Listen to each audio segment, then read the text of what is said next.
Today,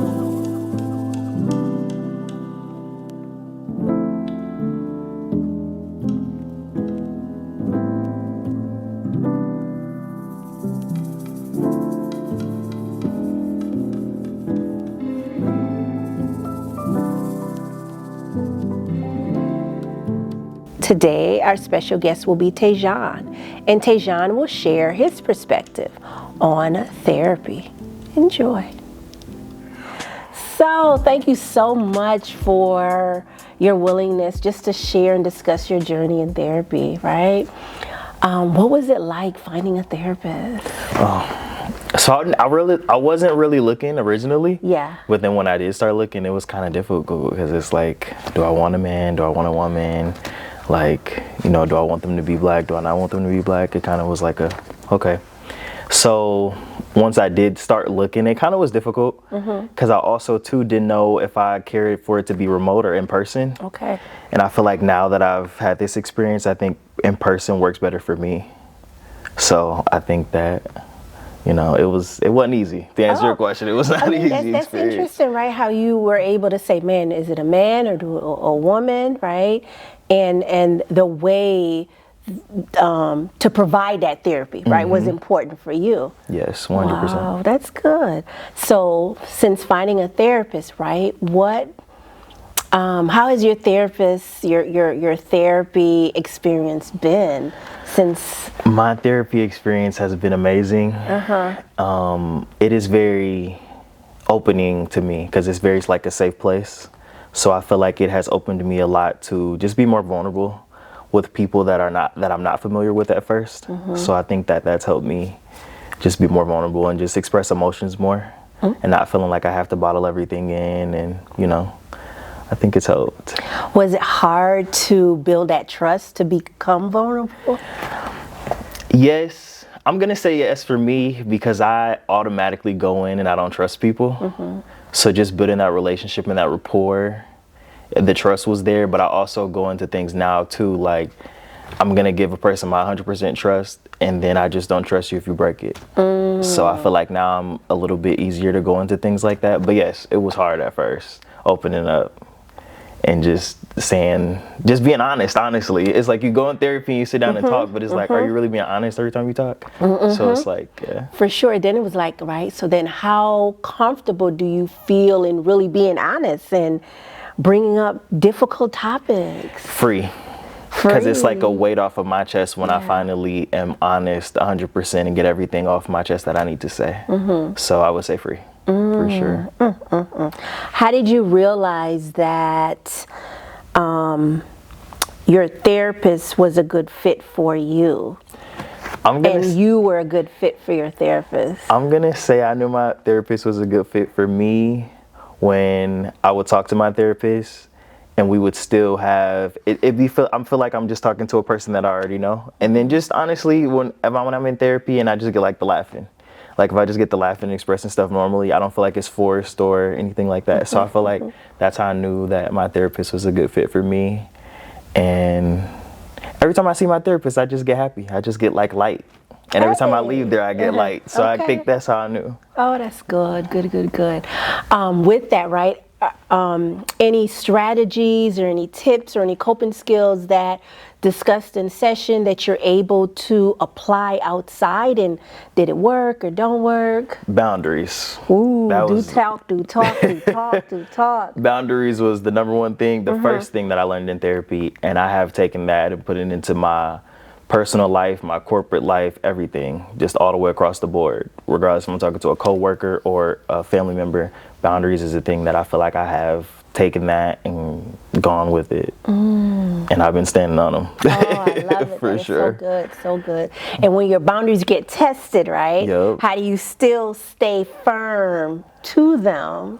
I think you reiterate them. I have to reiterate my boundaries a lot to people.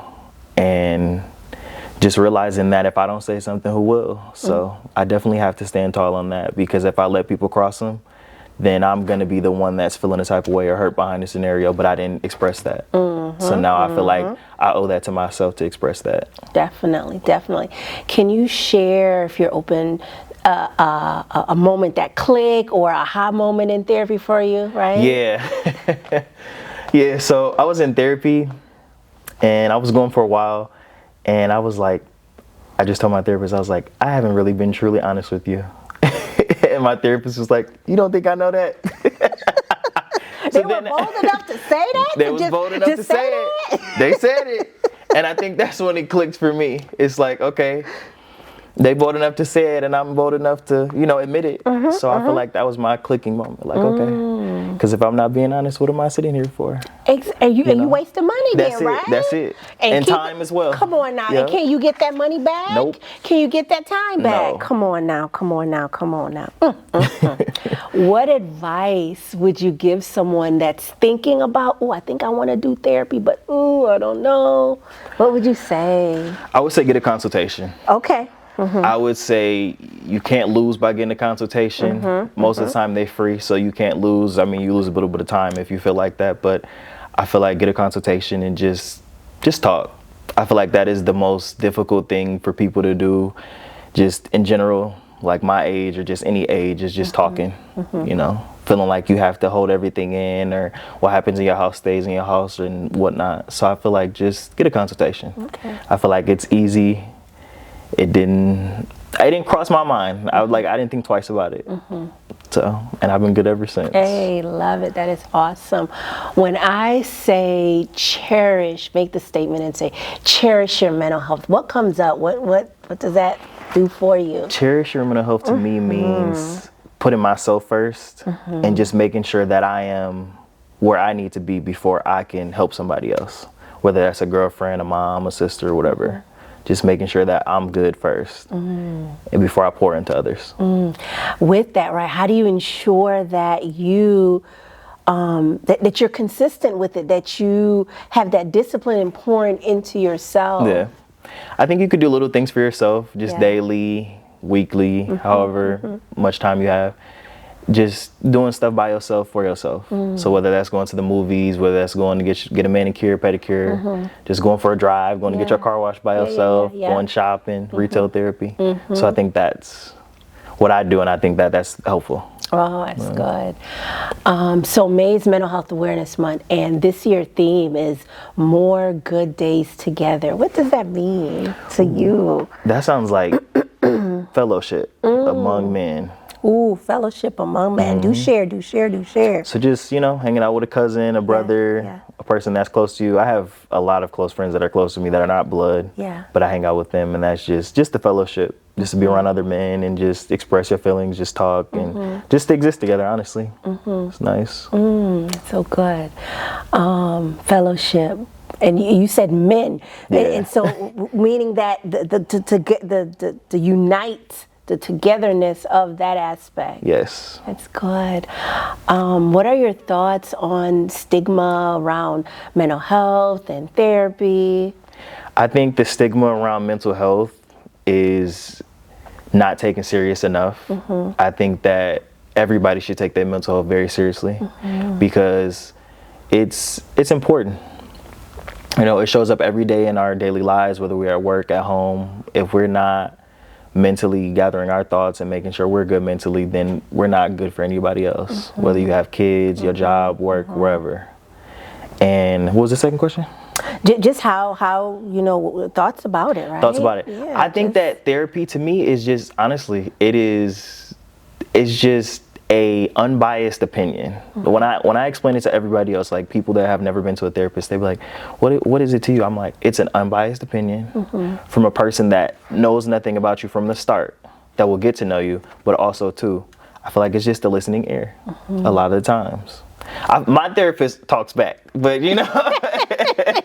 but also too, I feel like it's a listening ear. Yeah. Because I feel like a lot of people don't have that. True. They don't have an ear that they can, because even like I find myself sometimes too when I talk to people, they may be on their phone or may not have their full attention, and to me sometimes people get annoyed by that and they feel like you're not listening to them, because I feel like that sometimes.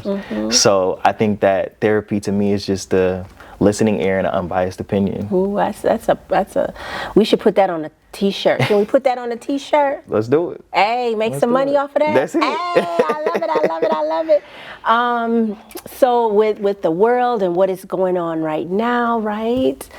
How is that for you? It's affecting me. Yeah.